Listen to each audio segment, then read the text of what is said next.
Assalamualaikum warahmatullahi wabarakatuh. Tabipun, saya Sadita Widya Syura dari SMP Negeri 25 Kroy.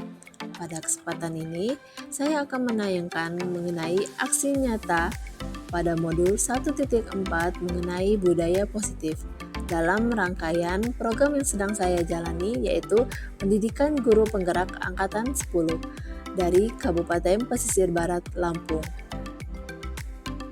Yang pertama, saya akan membagikan pemahaman dan pengalaman dalam menerapkan budaya positif kepada rekan-rekan guru di SMP Negeri 25 Kroy melalui sebuah kegiatan webinar yang diselenggarakan secara offline di SMP Negeri 25 Kroy yang saya laksanakan pada hari Senin tanggal 10 Juni tahun 2024. Mari simak yuk tayangan videonya. Assalamualaikum warahmatullahi wabarakatuh. Yang terhormat Bapak Kepala SMP Negeri 25 Kroy, Nasimin Sarjana Fisika Magister Manajemen. Yang terhormat Bapak Ibu Dewan Guru SMP Negeri 25 Kroy, serta para staf tata usaha SMP Negeri 25 Kroy. Sebelumnya saya ucapkan terima kasih atas kehadiran Bapak Ibu sekalian yang telah menyempatkan waktunya untuk datang pada sharing group saya yang akan menyebarkan paham mengenai budaya positif di SMP Negeri 25 Kroy dalam rangka program calon guru penggerak Angkatan 10 Kabupaten Pesisir Barat, Provinsi Lampung. Adapun tujuan dari kegiatan saya hari ini yaitu calon guru penggerak atau saya dapat menyampaikan pembelajaran dari penerapan konsep inti dari modul 1.4 mengenai budaya positif dengan bentuk kegiatan secara mandiri berupa grup sharing di lingkungan SMP Negeri 25 Kroy. Baiklah Bapak Ibu sekalian, sebelum kita masuk ke dalam konsep inti budaya positif, sejenak kita akan melakukan ice breaking sebentar ya Bapak Ibu. Ini berguna untuk membuat kita lebih fokus sebelum memasuki materi. Ya, jadi ice breakingnya di sini adalah tebak warna. Ya Bapak Ibu, clue-nya ataupun direction atau arahannya, silahkan sebutkan warna yang ada pada objek tulisan. Jadi objek tulisannya yang disebutkan warnanya ya Bapak Ibu. Kita coba contoh hijau, oke. Kuning. Kita coba masuk ke level rendah. Kuning. Biru. Kuning. Biru. Sedang. Hijau, kuning, ungu, hitam, sulit. Kita masuk ke level sulit. Ini kuning, biru, merah, kuning, putih. Terima kasih Bapak Ibu sekalian.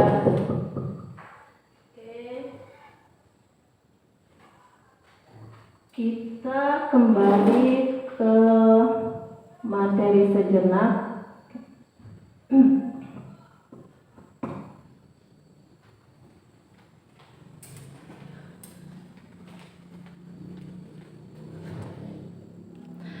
Ya baiklah Bapak Ibu sekalian, sekarang kita masuk pada konsep inti budaya positif. Jadi pada materi budaya positif ini ternyata banyak submateri yang tentunya nanti akan berguna di lingkungan sekolah kita, khususnya bagi Bapak Ibu guru yang mengajar di kelas.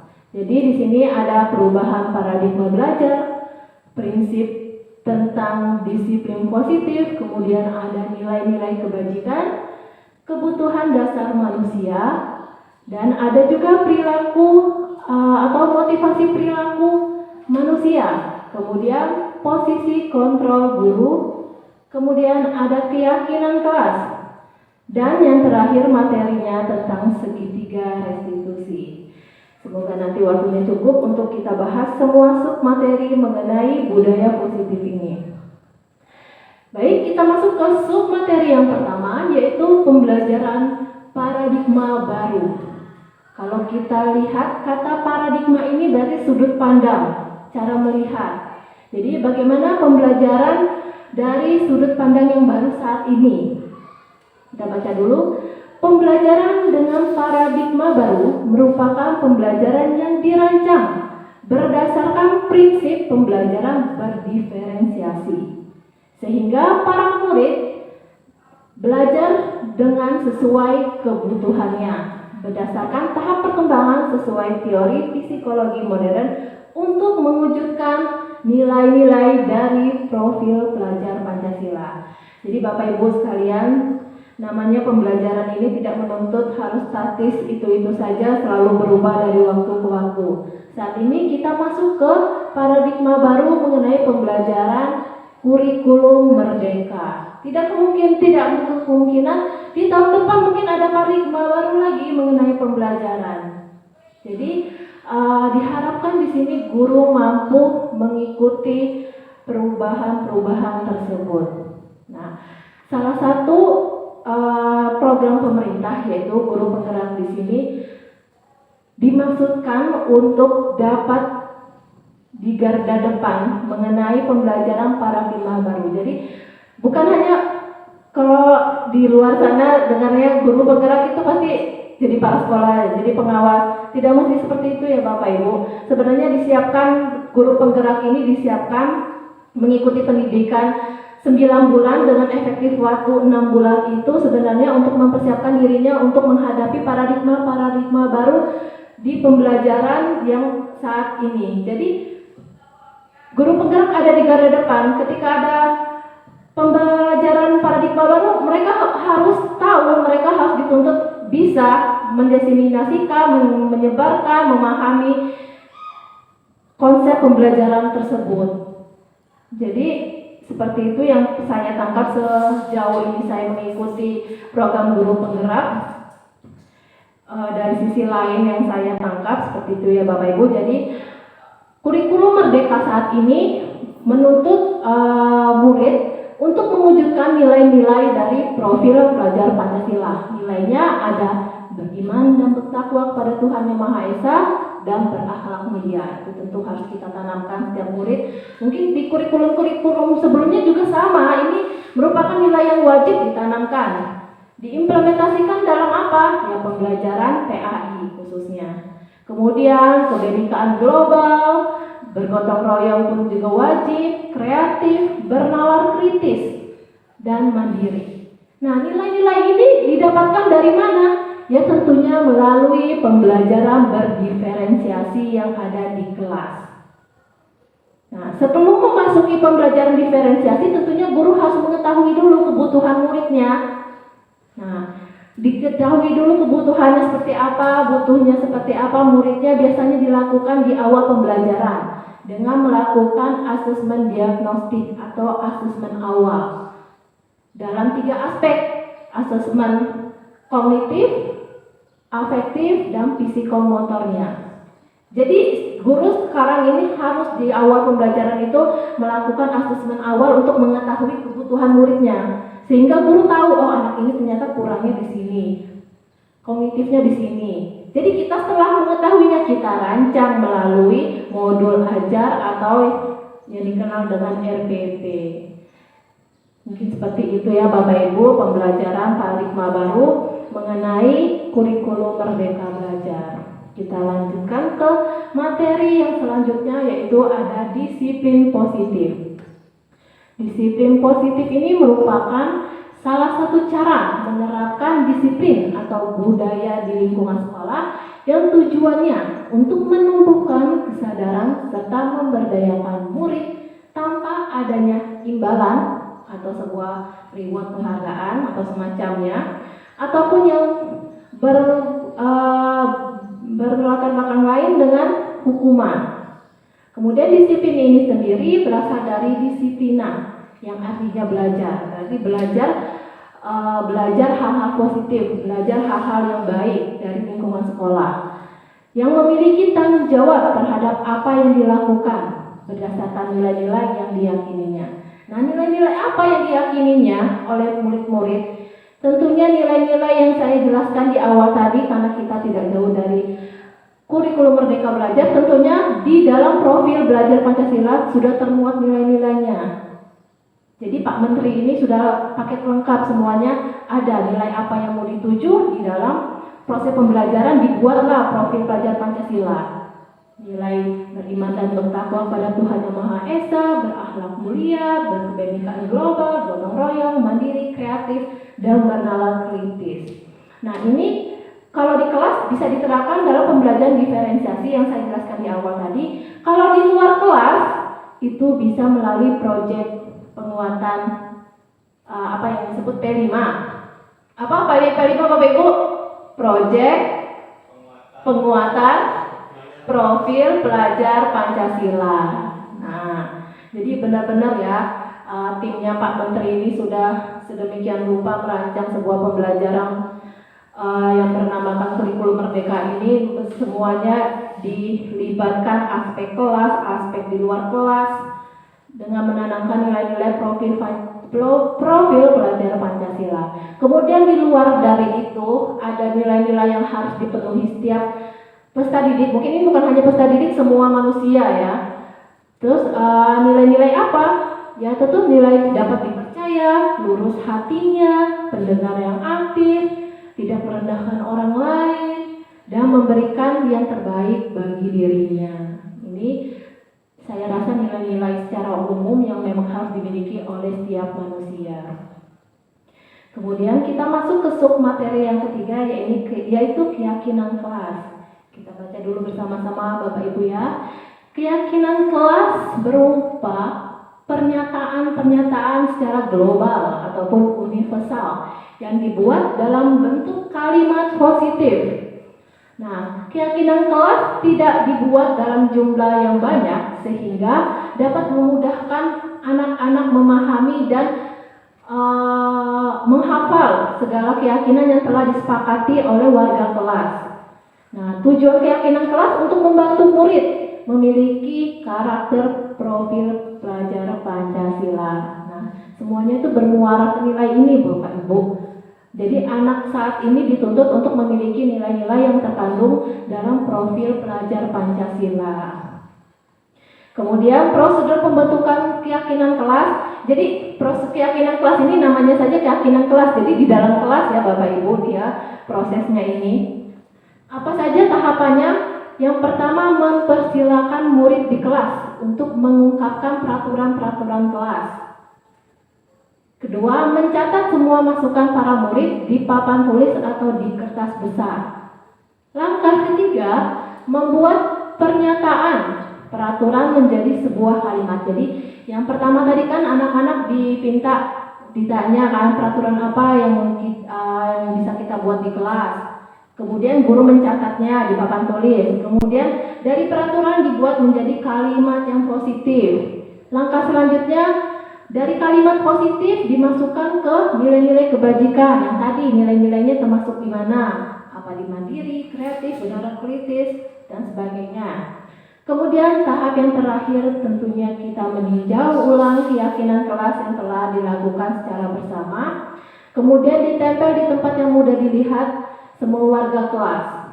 Jadi ditempelnya di kelasnya karena dibuat bersama-sama. Misalnya Pak Charles kira di kelas 7 karena wali kelas juga. Di awal pembelajaran Pak Charles membuat keyakinan kelas di kelas 7. Nah setelah dibuat sepakati sama semua kelas, nanti ditempel biar semuanya tahu apa saja yang menjadi keyakinan secara bersama, kalau dilanggar gimana. Nah, jadi di awal biasanya untuk membuat keyakinan kelas. Ini saya ada contoh, bisa kita lihat bersama-sama pembuatan keyakinan kelas.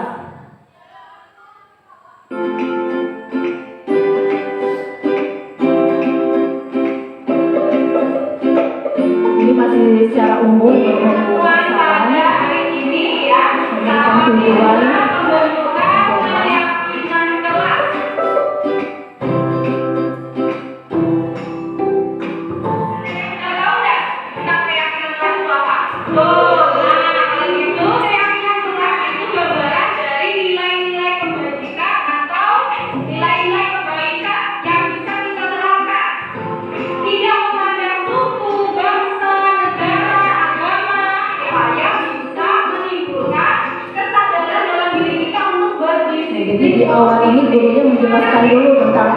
membentuk keyakinan kelas kepada murid-muridnya.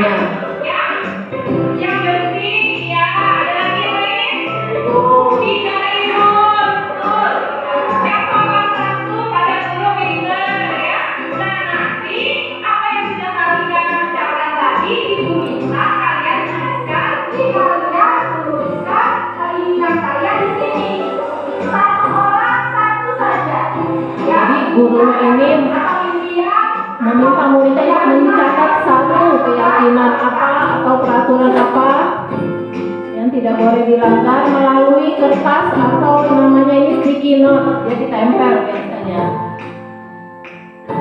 Jadi dibagikan satu anak satu dan gurunya meminta untuk menyebarkannya di papan tulis. Ini masih berupa peraturan ya Bapak Ibu, belum sebuah kalimat. Biasanya nanti kalimatnya gurunya yang merancang kalimat positifnya seperti apa.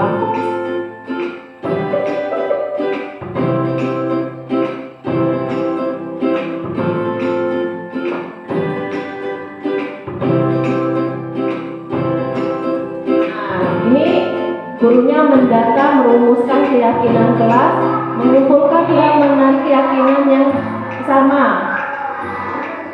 Oh, jadi gurunya ini mensortir kira-kira peraturan-peraturan mana yang masih satu arah. Misalnya datang terlambat, tidak boleh datang terlambat, datang tepat waktu, itu kan masih satu arah.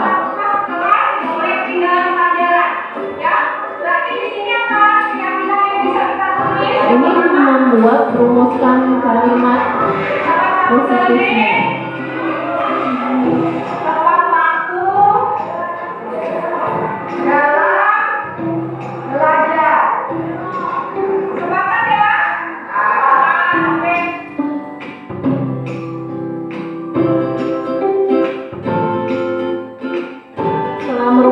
Kalimat positif, tentunya gurunya bertanya lagi kepada muridnya, apakah sepakat dengan kalimat ini? Kalau katanya sepakat, lanjut ke peraturan lainnya yang akan dibentuk kalimat positif.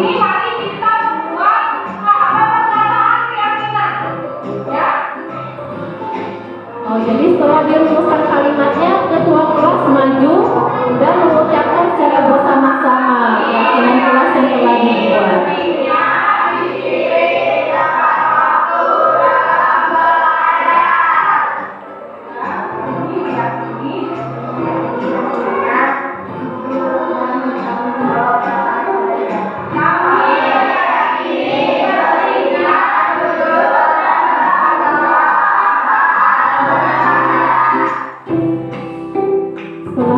Gurunya mengajak siswa untuk mendesain di via Canva dan mencetak keyakinan kelas dan menempelkannya di styrofoam atau karton. Bisa juga ya. Jadi semua warga kelasnya berperan membuat keyakinan kelas, dari merumuskan hingga menempelkannya di ruang kelas.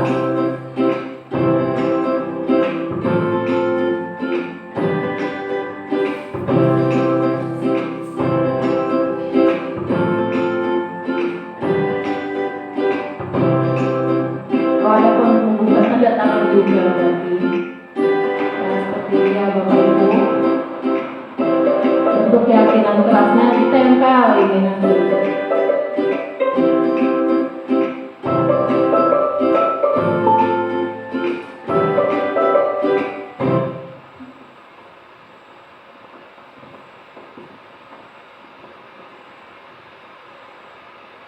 Ada juga contoh seperti ini.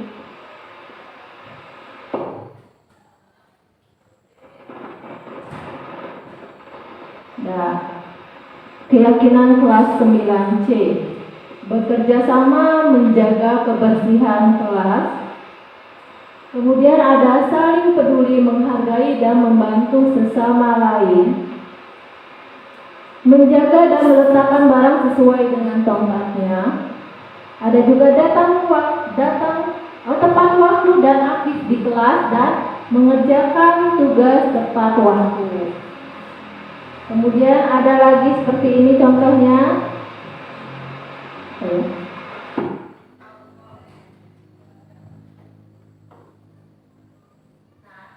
Ini ada satu nilai yang diangkat, nilai mandiri. Kami meyakini bahwa pentingnya kemandirian diperlukan untuk menyelesaikan permasalahan. Kemudian ada nilai bernalar kritis. Kami meyakini bahwa pentingnya berpikir kritis dalam mengambil sebuah keputusan. Kemudian ada juga nilai berkebinekaan global. Kami meyakini bahwa pentingnya berkebinekaan global ditunjukkan dengan sopan santun dan saling menghargai. Kemudian nilai yang terakhir ada nilai gotong royong. Kami meyakini bahwa pentingnya nilai gotong royong ditujukan untuk belajar kelompok dan pembiasaan Jumat bersih. Nah, ini contoh pembiasaan di SMA biasanya, lebih kreatif mereka. Kemudian ini di SD, berarti yang pertama tadi SMP, ini SMA, di SD, keyakinan kelas 6, hadir tepat waktu, berdoa dan sebelum dan sesudah belajar, menjaga kebersihan kelas, bersikap jujur, saling menolong, menghormati dan menyayangi. Jadi seperti itu ya Bapak Ibu. Semoga nanti kita ke depannya bisa menerapkan keyakinan kelas di awal ajaran baru. Sebenarnya tidak mesti harus wali kelasnya ya, semua guru bisa berperan.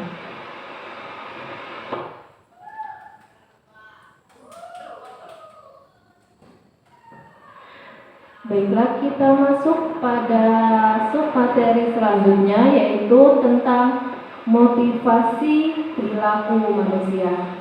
Jadi di sini teori Jenny Johnson dalam bukunya Reconstructive Discipline membagi menjadi 3, yaitu di mana manusia berperilaku di sini pada dasarnya untuk menghindari ketidaknyamanan atau sebuah hukuman. Menghindari untuk tidak mendapatkan hukuman gitu ya. Terus yang kedua, manusia berperilaku untuk mendapatkan imbalan atau penghargaan dari orang lain. Dan yang ketiga, untuk menjadi orang yang mereka inginkan dan menghargai diri sendiri dengan nilai-nilai yang mereka percayai.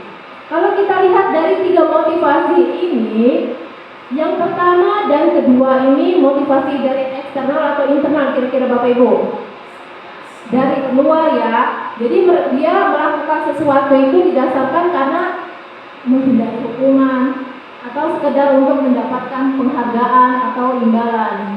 Sedangkan yang dari dalam dirinya sendiri itu dari internal, yaitu karena dia mempunyai sebuah nilai yang dia percayai. Misalnya Ibu Siti datang ke sekolah itu jam 7.20.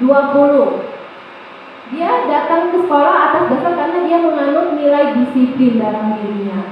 Dia tidak berpikiran karena untuk mendapatkan penghargaan di akhir pelajaran, di akhir ajaran baru, atau sekedar menghindari hukuman dari Bapak kepala sekolah. Seperti itu mungkin ya Bapak Ibu.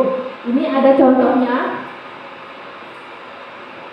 Sebagai seorang guru, saat Anda hadir mengajar di kelas tepat waktu, motivasi apa yang mendasari tindakan Anda? Yang pertama, apakah Anda datang tepat waktu karena tidak ingin ditegur oleh atasan atau kepala sekolah dan kemudian mendapatkan surat peringatan ini menghindari hukuman. Ya, hukumannya ditegur atau mendapatkan surat peringatan. Kemudian yang kedua, Anda ingin mendapatkan pujian dari atasan atau kepala sekolah Anda. Penghargaan sebagai guru berprestasi. Nah, ini mendapatkan imbalan atau penghargaan berupa pujian dari kepala sekolahnya. Kemudian contoh yang ketiga, atau Anda ingin menjadi orang yang menghargai waktu, menghargai diri Anda sendiri sebagai teladan bagi murid. Jadi karena Anda dipercaya untuk melakukan tindakan sebagai guru yang akan dicontoh oleh murid-murid Anda. Jadi ini gurunya meyakini sebuah nilai yang ada pada diri. Silakan, kira-kira manakah motivasi yang paling kuat yang mendasari tindakan Anda, atau bisa kombinasi dari 2 motivasi? Silakan jawab masing-masing Bapak Ibu ya. Saya harap Bapak Ibu sekalian sudah mengarah ke yang biru ya, motivasi yang ketiga. Karena pada dasarnya pasti Bapak Ibu minimal menganut satu nilai baik yang ada pada Bapak Ibu. yang mungkin nanti bisa dikembangkan dan patut menjadi teladan bagi murid-murid kita. Itu dia Bapak Ibu.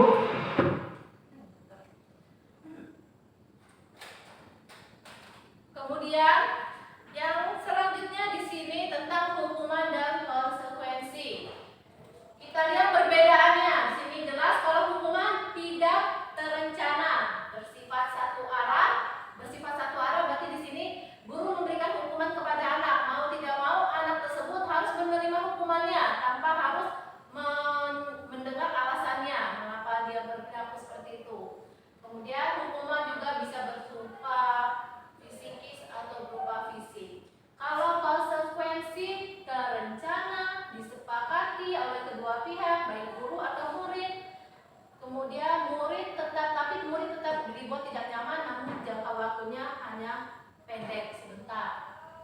Ya, kita kuis dulu ya Bapak Ibu tentang motivasi perilaku berupa hukuman dan konsekuensi. Saya ada kuis di sini tentang quiz time direction. Akan disajikan beberapa tindakan yang terjadi di lingkungan sekolah. Mungkin ini memang tindakan-tindakan atau hal yang sering terjadi juga di lingkungan sekolah kita ya Bapak Ibu. Silakan tentukan pilihan Bapak Ibu, apakah tindakan tersebut berupa hukuman atau konsekuensi. Kita coba yang pertama. Tindakan pertama, mencatat 100 kali di dalam buku kalimat saya tidak akan datang terlambat lagi karena terlambat ke sekolah. Saya tidak akan terlambat lagi karena terlambat ke sekolah. Ini terlambat lah. Hukuman atau konsekuensi? Apa kira-kira? Konsekuensi. Benar. Revisi kembali Pak Fikri. Kenapa? Lari mengelilingi lapangan basket 2 kali karena terlambat hadir di sekolah. Hukuman. Oke, kita coba lihat hukuman.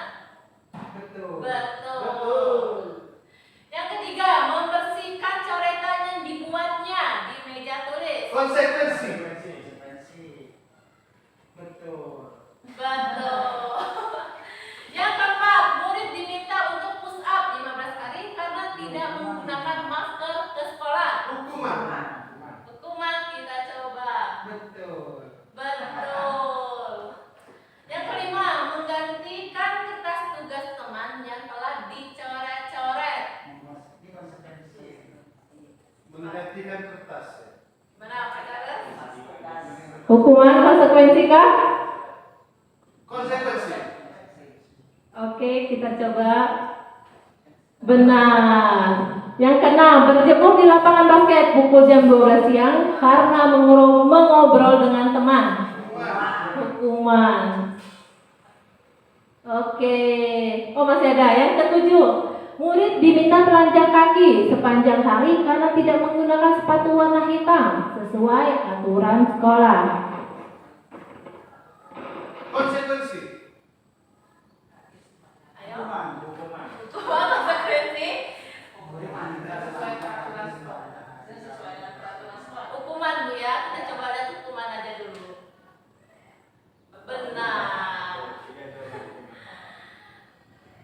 Baiklah Bapak Ibu. Gimana Pak? Apa ya remote-nya? Nanti kita makan bakso aja ya Pak ya. Baiklah Bapak Ibu, semoga dengan contoh-contoh tindakan tadi bisa menambah pengetahuan kita mengenai bedanya hukuman dan konsekuensi di sekolah kita. Baiklah, kita lanjut ke Kebutuhan dasar manusia. Jadi ini menurut William Glasser dalam choice theory. adapun kebutuhan dasar manusia adalah segala sesuatu yang kita lakukan untuk mendapatkan apa yang tentunya kita inginkan. Tindakan dapat berupa perilaku yang positif dan negatif. Jadi kita melakukan sesuatu itu bisa berupa positif ataupun negatif untuk mendapatkan apa yang kita mau. Kemudian tentunya memiliki tujuan tertentu dan semua usaha terbaik yang kita lakukan adalah dalam rangka untuk tentunya memenuhi kebutuhan dasar kita yang akan dipenuhi dengan baik. Nah, jadi seperti itu ya Bapak Ibu. Jadi kita berperilaku itu kadang kita berperilaku negatif, kita sadar itu negatif, tapi kita tetap lakukan atas dasar kita untuk memenuhi kebutuhan kita. Ya namanya kebutuhan ya Bapak Ibu harus dipenuhi. Kalau tidak dipenuhi tentunya ada sesuatu hal yang buruk mungkin nanti yang terjadi. Baiklah, kita masuk ke macam-macam kebutuhan di sini. Ada 5. Pertama, tentunya kebutuhan bertahan hidup. Kebutuhan yang bersifat psikologis untuk bertahan hidup, misalnya mengenai kesehatan, rumah, dan makanan. Kira-kira kalau contoh Di lingkungan sekolah yang kita ambil contoh bisa murid ataupun guru kita sendiri, kira-kira perbuatan apa yang kita ambil perbuatan negatif lah, misalnya perbuatan anak dalam rangka mencapai kebutuhan bertahan hidup, kira-kira ada contoh tidak Bapak Ibu? mungkin misalnya saya bisa beri contoh, Maheru melakukan pemalakan terhadap temannya berupa uang di kelas 7. Dalam rangka apa dia mengambil uang itu? Dalam rangka tentunya memenuhi kebutuhan bertahan hidup berupa makan, jajan, mungkin seperti itu ya. Itu kan tapi kan negatif ya Bapak Ibu. Kalau misalnya kita yang Bapak Ibu lakukan, misalnya bekerja. Ya, kita bekerja tentunya untuk memenuhi kebutuhan kita, makan, di rumah tangga kita, segala macam itu bentuknya positif. Nah, jadi kan kata saya tadi ada yang negatif, ada positifnya. Nah, seperti itu ya Bapak Ibu. Kemudian kasih sayang dan rasa diterima. Kebutuhan psikologis untuk disayangi dan diterima, meliputi kebutuhan hubungan dan koneksi sosial. Hubungan tentang kebutuhan ini untuk memberikan dan menerima kasih sayang dan kebutuhan untuk merasa menjadi bagian di kelompok ataupun suatu komunitas tertentu. Ada contohkah Bapak Ibu kira-kira kasih sayang? Kita next dulu aja. Penugasan. Penugasan ini sebuah kebutuhan yang berhubungan dengan kekuatan untuk mencapai sesuatu sehingga menjadi kompeten, menjadi terampil, diakui atas prestasi dan keterampilan kita, didengarkan dan memiliki rasa harga diri.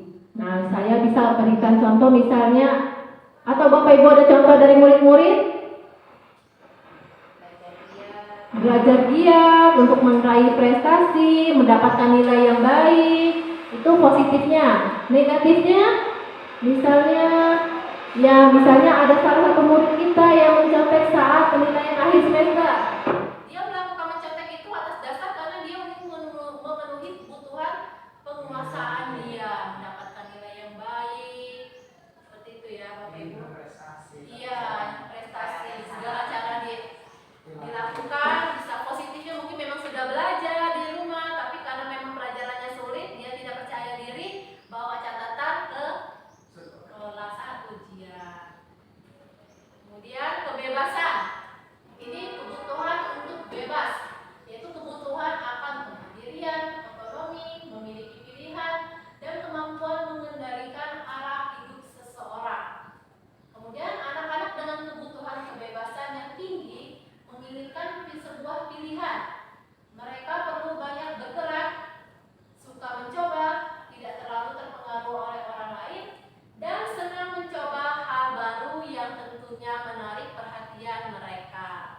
Kemudian kebutuhan yang terakhir yang kelima yaitu kesenangan, yaitu kebutuhan akan kesenangan atau kebahagiaan, yaitu kebutuhan mencari kesenangan dalam bentuk bisa bermain, tertawa, merupakan bayangan hidup tanpa kenikmatan apapun, tanpa menyedihkan ataupun kurang bahagia. Seperti itu ya Bapak Ibu, jelas kesenangan. Tentunya 5 kebutuhan ini merupakan kebutuhan yang kita penuhi, wajib kita penuhi untuk anak-anak kita dalam bentuk tindakan yang positif ya tentunya Bapak Ibu. Kemudian kita masuk masuk ke posisi kontrol guru. Jadi pada dasarnya di sini Bapak Ibu memiliki 5 posisi sebagai seorang guru. Kita lihat dulu. Posisi yang pertama yaitu penghukum. 2, pembuat masalah. Pembuat rasa bersalah. Kemudian yang ketiga teman. Yang keempat pemantau. Dan yang kelima manajer. Kita lihat contohnya biar lebih paham. Contoh kasusnya ini, Yando murid kelas 8 tidak memakai atribut lengkap saat upacara bendera.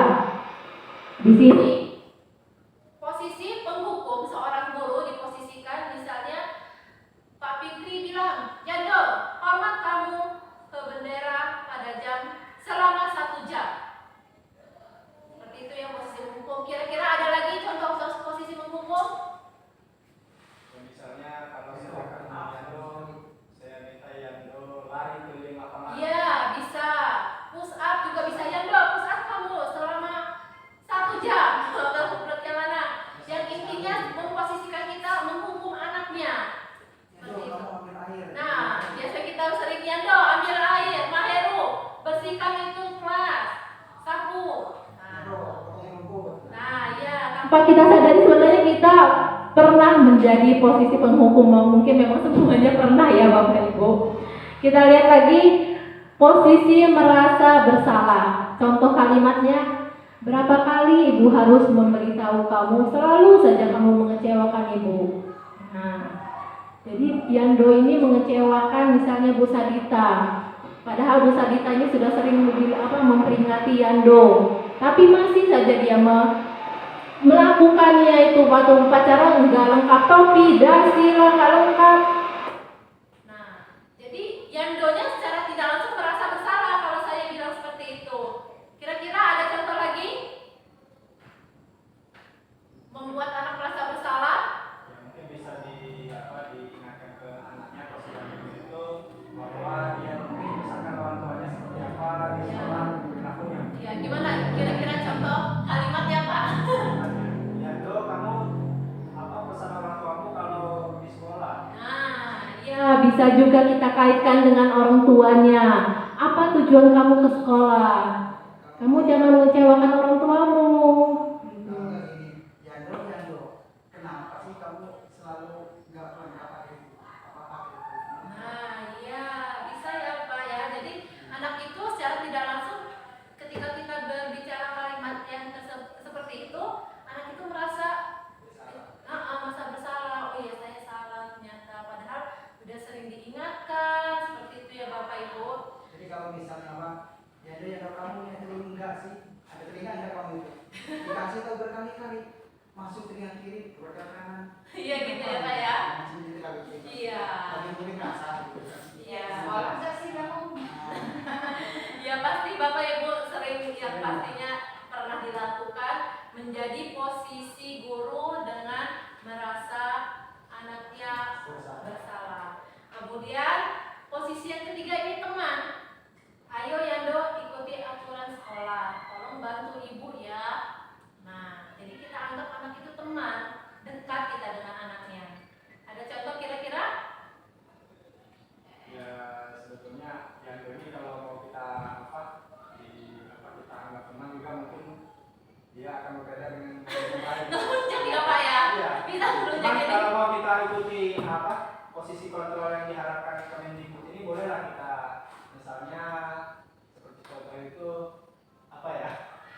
Yando, kamu itu lebih bagus kalau kamu segala aturan sekolah kamu ikuti. Nah, iya bisa ya Pak ya. Mungkin Kita kalau mengarahkan anak kamu yang seperti itu. lebih rapi, kamu mungkin jadi lebih menarik, lebih ganteng dan lain-lain. Iya, bisa. Ya kita pokoknya memposisikan kita ibaratkan anak ataupun Yando itu teman kita lah, jadi santai gitu.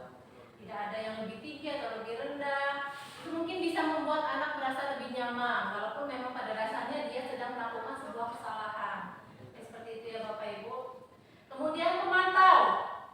Yando sudah melanggar peraturan sekolah. Kamu tahu konsekuensinya, kamu tahu hukumannya. Nah, kita arahkan ke sana ya, anak-anaknya. Diingatkan lagi peraturan sekolah apa yang sudah kamu langgar.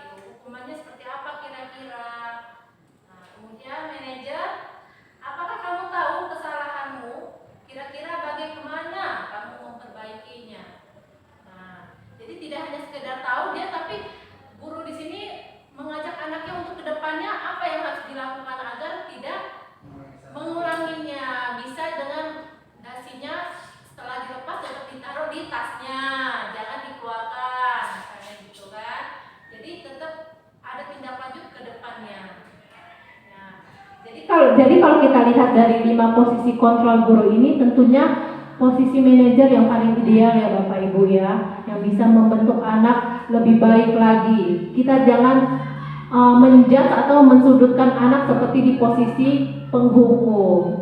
Saya rasa Bapak Ibu sekalian pernah lima-limanya mengalami 5 posisi kontrol ini ya. Ya, saya pun juga seperti itu Bapak Ibu. Jadi dari materi ini kita seperti merefleksi diri, gitu, mengingatkan kita kembali, oh saya dulu pernah loh di posisi ini dengan anak ini, di posisi ini dengan anak ini.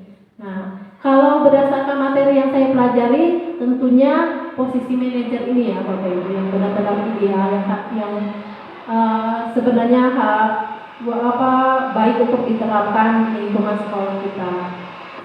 Tapi kalau ada kenyataannya Bu, itu kalau kita perhatikan memang sih rata-rata guru itu sudah tadi posisi kontrol ini. Tapi kalau kita pakai teknik yang bagus yang manajer gitu, kalau kita amati sampai sekarang masih juga banyak elemen. Contoh, misalnya kita sudah sering kita ngasih tahu kan baju dimasukkan. Tapi buktinya sampai sekarang baju banyak juga dikeluarkan. Iya. Mana yang ini mungkin Bisa dipakai semua maksudnya. bisa dipakai semuanya gitu. Jadi yang paling sadis memang yang pertama itu yang menghukum. Ya mungkin di awal mungkin kita bisa memposisikan diri kita di awal mungkin menghukum, nanti lama-kelamaan ke manajer gitu. Terus mungkin nanti misalnya ada kasus kata Pak Nasimin, padahal kita udah berkali-kali kita bilangi, kita ingatkan, tapi anak itu masih, mungkin nanti ranahnya sudah masuk ke lebih tinggi, yaitu ke guru BK yang lebih paham dan membimbing. Mungkin seperti itu ya Bapak Ibu ya. Ya, tidak memungkinkan. Tidak memungkinkan, tidak menutup kemungkinan kita dalam menghadapi satu kasus itu tidak hanya memakai satu kontrol saja posisi, mungkin 2 sampai 3. Itu seperti saya bilang di awal mungkin kita masih marah ya. Jadi di Posisi penghukum kita awal, ya dong, mana bajumu, mana dasimu, gitu kan, misalnya kan. Tapi lama-kelamaan nanti tetap kita arahkan masuk ke posisi manajer agar anak tersebut bisa kembali ke identitas suksesnya lebih baik lagi. Oke ya, kita masuk ke kuis dulu ya biar bisa lebih paham mengenai 5 posisi kontrol ini. Oke, quiz time 5 posisi kontrol guru. Kita lihat contoh. Saya kecewa sekali dengan kamu. Kira-kira apa? Membuat Rasa bersalah. Oke. Lanjut kita masuk, itu masih contoh. Ini ada pernyataan pertama. Ayo bantulah demi Bapak. Teman? Oke, kita coba lihat. Benar. Kedua, apa rencana kamu untuk memperbaiki hal ini? Manager. Manajer. Oke. 3, patuhi aturan saya. Awas kalau tidak. Penghukum. Hukum. Kadang ini ya Bapak Ibu, nada suara itu mempengaruhi posisi ya.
Baiklah Bapak Ibu, ini materi yang terakhir tentang segitiga restitusi.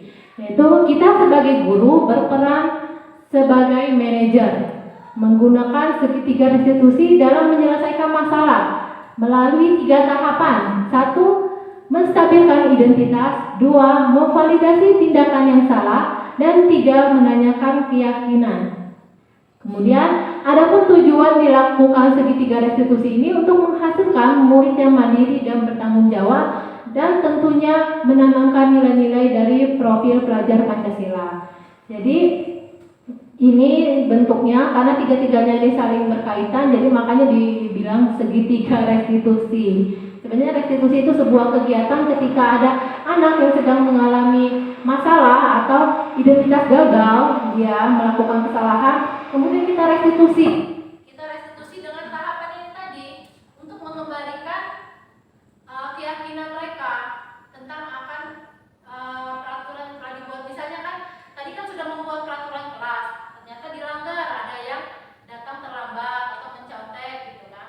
Nah, kita lakukan restitusi kepada anak tersebut agar dia mengetahui lagi, kita giring anaknya gitu. Jangan langsung menjat anaknya, kita giring dengan cara pertama mengidentitas anaknya, tanya seperti apa, kenapa, dan segala macam. Kita lihat dulu ini penjabaran ininya. Jadi ini berkaitan dengan ketika anak melanggar suatu keyakinan atau kesalahan. Yang pertama, menstabilkan identitas merupakan bagian dasar dari segitiga restitusi yang bertujuan untuk mengubah dari identitas anak yang gagal atau anak yang sedang mengalami masalah menjadi identitas yang sukses atau bisa kembali memahami nilai-nilai yang telah diyakini di kelasnya. Anak yang melanggar peraturan karena sedang mencari perhatian adalah anak yang sedang mengalami identitas gagal atau kegagalan. Dia mencoba Untuk memenuhi kebutuhan dasarnya namun ada benturan. Nah, jadi mereka tuh ada benturan sebuah kebutuhan. Misalnya Yando tadi mencontek, dia tahu kalau itu salah keyakinan yang sudah dilanggarnya, tapi kenapa dia tetap melakukan? Nah, mungkin dia ada sesuatu benturan atau permasalahan, makanya dia melakukan hal tersebut. Bentuk kalimatnya bisa seperti berbuat salah itu tidak apa-apa. Kita bilang seperti itu. Kemudian tidak ada manusia yang sempurna. Saya juga pernah melakukan kesalahan itu. Kita bisa selesaikan ini secara bersama-sama. Jadi seperti itu ya Bapak Ibu. Jadi anaknya jangan langsung disudutkan. Kamu salah, kamu melakukan kesalahan, jangan. Kita tetap tenang gitu.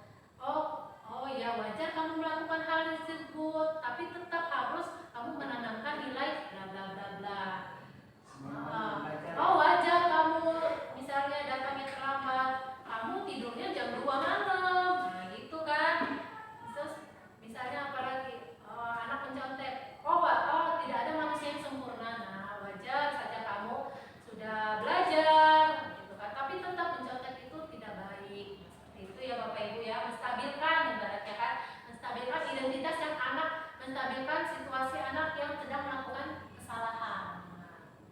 Kemudian kita memvalidasi tindakan anak yang salah tersebut, di mana setiap tindakan yang kita lakukan dengan suatu tujuan, yaitu memenuhi kebutuhan dasar. Kalau kita memahami kebutuhan dasar apa yang mendasari sebuah tindakan yang anak lakukan, kita akan bisa menemukan cara-cara yang efektif untuk memperbaiki kesalahan anak tersebut dalam rangka memenuhi kebutuhannya. Bentuk kalimatnya bisa, kamu pasti punya alasan mengapa melakukan hal tersebut. Nah, kita validasi kenapa kan? Kita tanya ibaratnya tuh, ya kenapa sih kamu telat gitu, untuk kasarnya kan? Tapi ya kita karena kita lagi melakukan restitusi bisa menggunakan kalimat seperti itu. Kemudian ada lagi, kamu patut bangga pada dirimu sendiri karena kamu telah melindungi sesuatu yang penting buatmu. Nah, misalnya dia dipalak gitu kan, uangnya, kamu berantem gitu kan. Nah, ya wajar gitu karena dia melindungi apa yang milik dia, seperti itu. Ya, yang terakhir sini menanyakan keyakinan, di mana teori kontrol menyatakan bahwa kita pada dasarnya termotivasi secara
Kasusnya ini siswa yang tertidur saat pelajaran sedang berlangsung di kelas.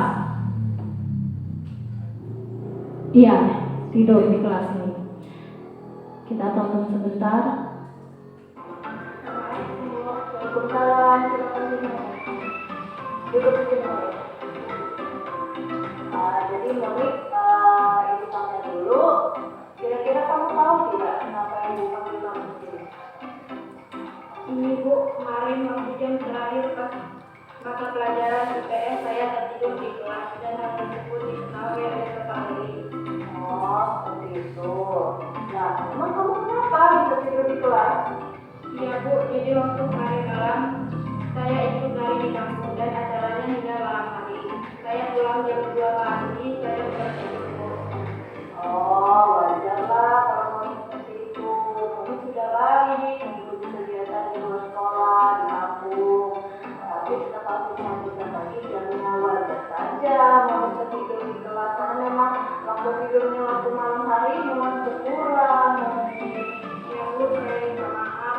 Nah, sekarang kamu sadar kan kalau yang kamu lakukan di kelas itu salah?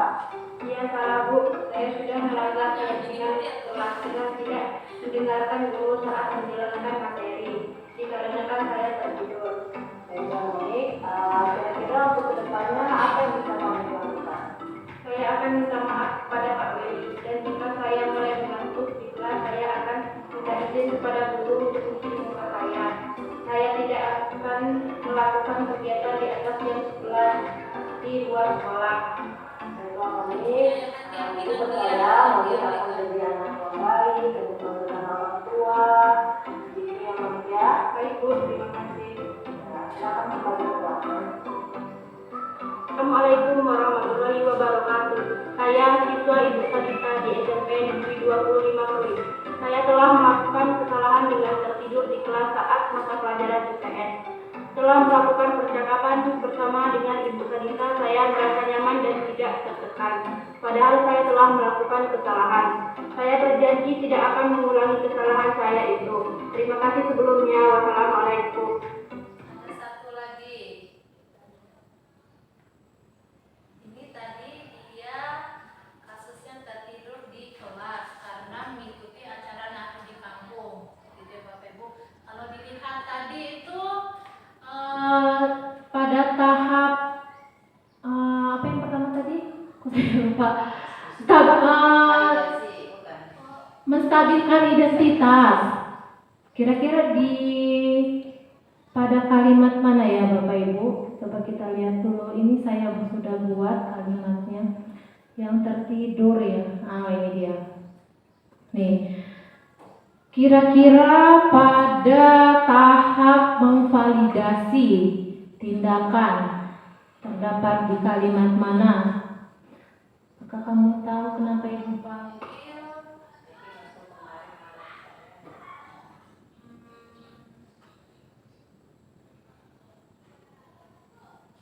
baiklah kalau seperti itu, ini gimana ya? Baiklah kalau seperti itu, memang tidak ada manusia atau siswa yang sempurna. Wajar saja kalau kamu tertidur di kelas, karena jam tidurmu kurang. Ini maksudnya stabil ya.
Satu lagi,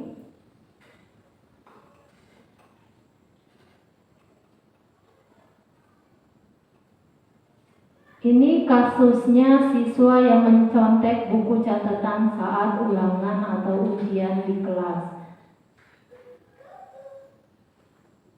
Di kelas ini, kamu kira-kira tahu tidak kenapa ibu panggil kamu sini? Ini Bu, kemarin waktu ulangan saya ketahuan Oh, seperti itu. Coba ini ceritakan kronologinya waktu kemarin ulang di kelas. Ya Bu, jadi waktu ulangan yang kedua saya membawa buku catatan dan saya meletakkan di bawah meja saya Bu. Dan setelah berlangsung kurang lebih 1 jam, saya membuka catatan saya dan hal tersebut ketahuan sudah membawa anggaran bukunya. Oh, baiklah kalau seperti itu. Memang ini ya tidak ada cerita siswa yang sempurna. Tapi yang ini dilakukan itu memang salah. Tapi yang ini sudah baik, sudah mengakui kesalahan yang ini perbuat. Iya Bu, saya bisa. Baiklah, Ibu mau tahu dulu kira-kira kenapa Mimi bisa melakukan hal tersebut? Karena masa pelajaran kita sangat sulit. Padahal saya sudah belajar dan saya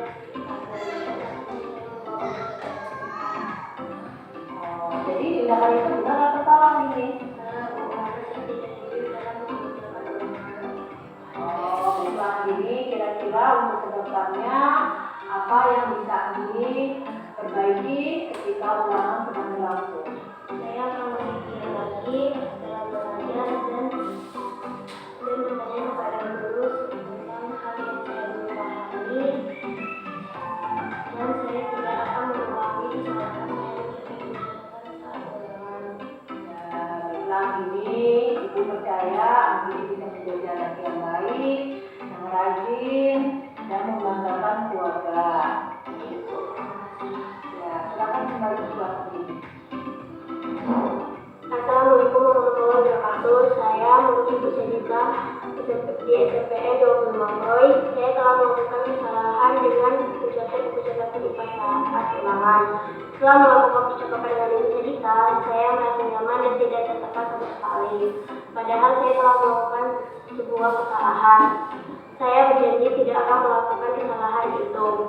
Terima kasih sebelumnya. Wassalamualaikum. Ya, baiklah Bapak Ibu, itu adalah salah satu contoh kasus bagaimana kita merestitusi sebuah kesalahan anak. Jadi melalui 3 tahapan itu, ketika anak telah melakukan kesalahan, kita restitusi, kemudian dia bisa kembali ke kelompoknya dengan memegang sebuah keyakinan atau nilai yang baik pada dirinya. Baik, Bapak Ibu, saya rasa ini sudah pada yang terakhir materi segitiga restitusi.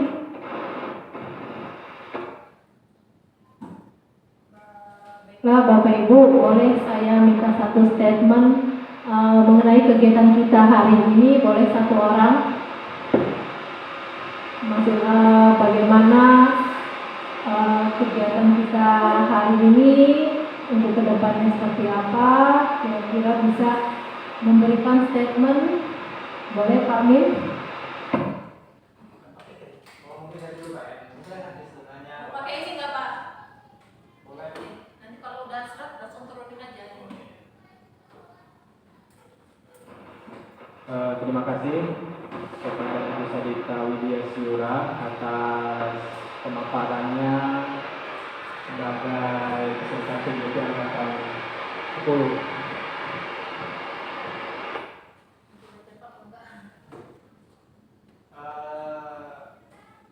Saya selama mendengar pemaparan dari Ibu Sadita mengenai apa itu tadi restitusi dan teori-teori paradigma pendidikan yang baru itu menganggap ini sangat bermanfaat. Kemudian tadi ada lagi teori tentang bagaimana seorang pendidik melakukan kontrol terhadap para siswa ketika melakukan indisipliner misalnya. Nah, saya kira yang biasanya kita lakukan itu mungkin sebelumnya biasa kita hanya di level 1 misalnya mungkin atau hukuman ya. Nah, mungkin kita bisa mendapatkan pandangan baru, paradigma baru bahwa ada level-level kontrol yang lain yang bisa mengubah sikap dan perilaku siswa ke arah yang lebih baik. Saya kira itu sangat menarik sekali dari pemaparan jurusan kita. Ya, terima kasih Pak Fikri. Semoga kita semua bisa menerapkan hal-hal baik, informasi materi yang telah kita dapatkan hari ini. Mungkin ada satu lagi Pak Min bisa memberikan statementnya. Dari ibunya dulu, pernah. Bapak aja lah, Bapak. Assalamualaikum warahmatullahi wabarakatuh. Waalaikumsalam warahmatullahi wabarakatuh. Terima kasih Pak Siti saya untuk mengomentari apa yang telah dipaparkan oleh Tulisan Sidra sebagai CGP angkatan ke-10 yang insya Allah apa yang disampaikan itu bisa bermanfaat bagi kita karena kita tadi tahu bahwa dengan dipaparkannya materi tersebut jadi kita ya ternyata untuk menangani siswa-siswa kita itu tidak hanya satu level aja level umum, ternyata Pak itu tadi ada 5 tingkatan, tapi memang sih pada dasarnya kita sudah melaksanakan semuanya, hanya kita belum tahu itu yang namanya paradigma. Kemudian di samping itu juga kita bisa mengetahui untuk mendiskusikan anak itu bisa dengan berbagai macam cara yang mudah-mudahan itu membuat siswa itu merasa memang dia bersalah, tetapi dia itu merasa tidak diberikan beban hukum karena kita anggap bisa kayak teman bisa kita arahkan dengan lebih istilahnya kalau dalam bahasa kami itu bisa merayu lebih mudah, lebih ramah lagi sama anak kita karena kita juga ada hubungan dengan masalah ramah anak di sekolah yang mudah-mudahan kita dengan berbagai macam cara kita bisa mendidik siswa kita itu untuk menuju profil Pancasila ke depan yang lebih baik lagi. Itu barangkali itu yang bisa saya komentar, mudah-mudahan ada manfaatnya bagi siswa kita untuk ke depan bisa lebih maju lagi, siswa kita bisa lebih apa dan juga bisa lebih bagus lagi. Terima kasih atas paparan Ibu saya. Assalamualaikum warahmatullahi wabarakatuh. Waalaikumsalam. Baiklah Bapak Ibu, terima kasih atas umpan balik yang telah diberikan atas kegiatan kita hari ini. Mungkin kedepannya kita bisa membentuk sebuah komunitas praktisi di lingkungan sekolah ya. Jadi sebenarnya calon penggerak ini banyak sekali materi-materi yang benar-benar berhubungan langsung dengan guru di lingkungan sekolah Bapak Ibu. Seperti sosial emosional anak, kemudian ada aset sekolah, segala macam itu banyak sangat berhubungan sekali dengan murid-murid kita. Mungkin nanti kedepannya kita bentuk sebuah komunitas praktisi. Sebenarnya tidak mesti harus materi ini, bisa kita nantikan di kedepannya pengisian EKIN nanti bisa juga dimasukkan dalam komunitas itu. Intinya Dari kita untuk kita gitu. Ada misalnya Pak Charles nanti mau memaparkan kiat-kiat cara mendapatkan sertifikat pada topik ini, nanti dipaparin aksi nyatanya ke kita gitu. Itu bisa dalam bentuk kita bentuk komunitas gitu. Jadi ya intinya dari kita untuk kita butuh, tentunya teman-teman kita juga butuh, nanti gantian siapa saja juga bisa, apa saja. Mungkin nanti kedepannya saya bisa memaparkan lagi tentang materi apa, mungkin nanti Pak Fikri mau mensosialisasikan aksi nyatanya tentang topik apa di PMM gitu. Kita buatkan sertifikat yang tentunya itu sebuah komunitas di lingkup sekolah kita yang tentunya berdampak positif untuk semuanya. mungkin seperti itu ya Bapak Ibu. Saya Sadita Widya Siura, calon guru penggerak angkatan 10. Mohon maaf bila ada salah kata. Semoga kita kedepannya bisa lebih baik lagi, menjadi guru yang berprestasi dan mampu mengantarkan anak-anak kita pada tujuan yang baik. Saya akhiri. Wassalamualaikum warahmatullahi wabarakatuh.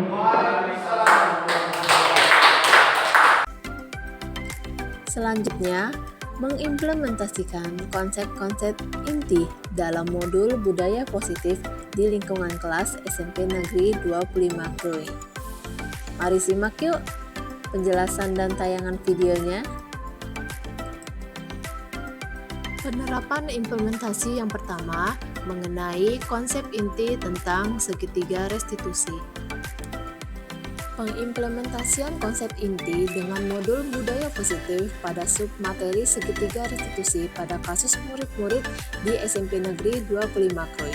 Adapun dengan kasus terdapat salah satu murid yang tertidur di kelas, saya mencoba menerapkan konsep inti segitiga restitusi pada murid tersebut dengan langkah 1. Menstabilkan identitas, 2. Memvalidasi tindakan yang salah, dan 3. Menanyakan keyakinan. Berikut ini adalah tayangan video mengenai kasus segitiga restitusi pada murid di SMP Negeri 25 Krui. Selamat menyaksikan. Assalamualaikum, Bu. Waalaikumsalam, silakan sini Monik. Duduk di sini Monik. Jadi Monik, Ibu tanya dulu, kira-kira kamu tahu tidak kenapa Ibu panggil kamu ke sini?